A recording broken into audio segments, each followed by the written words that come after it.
அனைவருக்கும் வணக்கம். பிஜேபியோடு ஐயா ஓபிஎஸ் அவர்களுடைய பேச்சுவார்த்தை நடந்திருக்கு. அண்ணாமலையும் ஐயா ஓபிஎஸ் அவர்களும் பிரச்சாரத்துக்கு தயாராகிட்டாருன்னு தான் சொல்லலாம். ஐயா ஓபிஎஸ் அவர்கள் சொன்னதை பிஜேபி ஏற்றிருக்காங்க. இதை பற்றி தான் நம்ம இன்னைக்கு பேச போகிறோம்.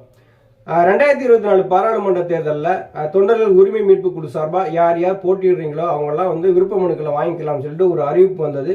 அந்த அறிவிப்பை தொடர்ந்து நேற்று பார்த்தீங்கன்னா தலைமை கழக நிர்வாகிகள், மாவட்ட செயலாளர்கள், தொண்டர்கள் எல்லாருமே போய் விருப்ப மனுக்களை வாங்கி பூர்த்தி செய்து தலைமை கழகத்தில் கொடுத்துருக்குறாங்க. அதில் முக்கால்வாசி பேர் எப்படி கொடுத்துருக்காங்க அப்படின்னா, இது ஓபி ரவீந்திரநாத்தும் ஆன்மீக செம்மல் வீபா ஜெயபிரதீப் அவர்களும் எங்கள் தொகுதிகளை போட்டியிடணும்னு சொல்லிட்டு விருப்ப மனு கொடுத்துருக்காங்க. மேலும் ஐயா ஓபிஎஸ் அவர்கள் எங்க தொகுதியில தான் நிக்கணும் அப்படின்னு சொல்லி விருப்ப மனு கொடுத்திருக்காங்க. இந்த விருப்ப மனுக்களை ஐயா ஓபிஎஸ் அவர்கள் தலைமையில 8 பேர் கொண்ட குழு ஒரு நேர்காணல் நடத்தியிருக்காங்க. இந்த நேர்காணல் வெளிப்படைத்தன்மையா நடந்திருக்கு. அந்த நேர்காணல் முடிஞ்ச உடனே ஐயா ஓபிஎஸ் அவர்கள் வெளியில வந்திருக்காங்க. செய்தியாளர்கள் சந்திக்கிறாங்க. செய்தியாளர்கள் பல்வேறு தரப்பட்ட கேள்விகளை கேட்கிறாங்க. பிஜேபியோட நீங்க கூட்டணி சொல்றீங்க, உங்களை யாருமே மதிக்கலையே அப்படின்னு சொல்லி கேட்கிறாங்க. அது சுமூகமா நடந்துகிட்டு இருக்கு அப்படின்னு சொல்றாங்க. உங்களுடைய நிலைப்பாடு என்ன அப்படின்னு சொல்லி கேட்கும்போது, இந்தியாவில் 3வது முறையா நரேந்திர மோடி அவர்கள் பிரதமராக வர வேண்டும் என்கிறதுல எங்களோட நிலைப்பாடு தெளிவா இருக்கு அப்படின்னு சொல்றாங்க. பிஜேபியிலிருந்து உங்களுக்கு ஏதும் கூட்டணிக்கான அழைப்பு எதுவும் வந்ததா அப்படின்னு சொல்லி ஐயாட்ட கேட்கிறாங்க. அதுக்கு சொல்றாங்க, அதை நோக்கி தான் நான் போய்கிட்டு இருக்கேன் அப்படின்னு சொல்றாங்க. பக்கத்தில் இருக்கிற நிர்வாகிகள், தொண்டர்கள் எல்லாருமே ரொம்ப சந்தோஷமா இருக்கிறாங்க. என்னடா புலி பதுங்குது அப்படின்னு சொல்லி நினைச்சிட்டு இருந்தோம். பாயுறதுக்காகத்தான் பதுங்குன்னு சொல்லிட்டு நேற்று ஐயா அவர்கள் உறுதிப்படுத்திட்டாங்க.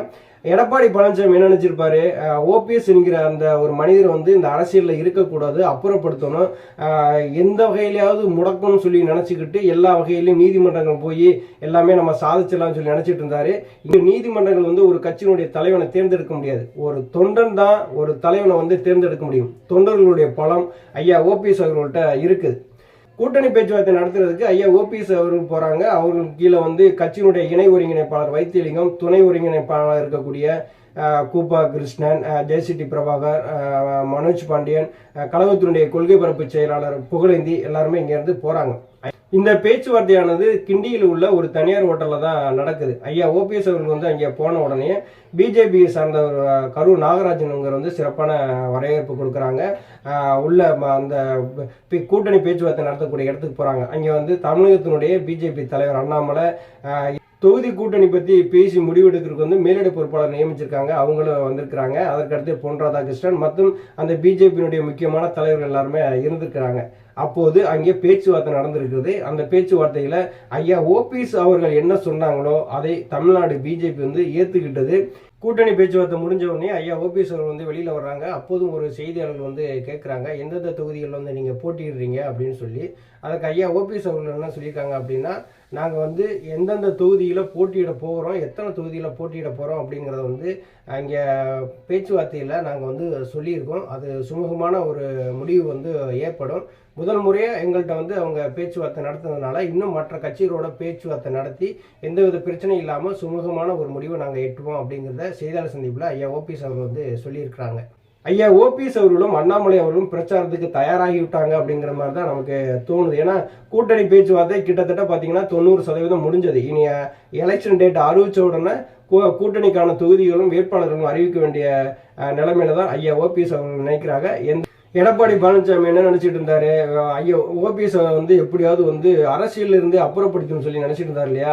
அதுக்கெல்லாம் இங்க வேலை பழிக்கவே கிடையாது. ஐயாவுடைய நிதானம், பொறுமை இன்னைக்கு பிஜேபியோட கூட்டணி வச்சு தமிழகத்துல பெரும்பாலான வாக்குகளை பெற்று வெற்றி பெறக்கூடிய சூழ்நிலையில தான் ஐயா இன்னைக்கு இருக்கிறாங்க. ஆனா எடப்பாடி பழனிசாமி எப்படி இருக்காரு, அவர் கையில இன்னைக்கு கூட்டணி கட்சின்னு சொல்லிட்டு எதுவுமே கிடையாது. ஒரு சின்ன சின்ன கட்சிகளா சேர்த்து விட்டுட்டு மெகா கூட்டணிக்காரு. அது என்ன மெகா கூட்டணின்னு நமக்கு ஒண்ணுமே புரியல. எல்லாருக்கும் காசு பணம் இருக்கிறதுனால ஒரு சின்ன சின்ன தலைவர் கூட இழுத்துக்கிட்டு இவங்கெல்லாம் எங்க பக்கம் வந்துட்டாங்க அப்படின்னு சொல்லி எடப்பாடி பழனிசாமி பீத்திக்கிட்டு இருக்காரு.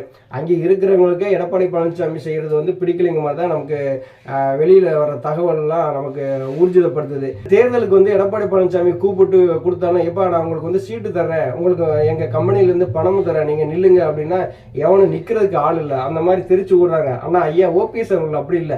ஒரு நாள் டைம் கொடுத்தாரு.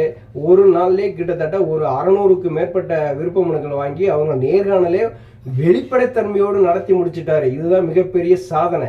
ஐயா பின்னாடி வந்து பெரும்பாலும் மக்களும் இருக்கிறாங்க, தொண்டர்களும் இருக்கிறாங்க. அதனால இங்க ஐயா ஓபிஎஸ் அவர்கள் வந்து யாருக்கும் பயப்பட தேவையில்லை. ஐயா ஓபிஎஸ் இல்லாம ஒரு அரசியல் நடத்தணும் தமிழ்நாட்டில் அப்படின்னா அது முடியாத காரியமும் கூட. கூடிய விரைவில் வந்து தொகுதி பங்கீடானது நிறைவடைந்த உடனே அறிவிப்புகள் வந்து வெளியாகும். பணி செய்வோம், வெற்றியை ஐயாவுக்கு காணிக்கையாக்குவோம். நன்றி, வணக்கம்.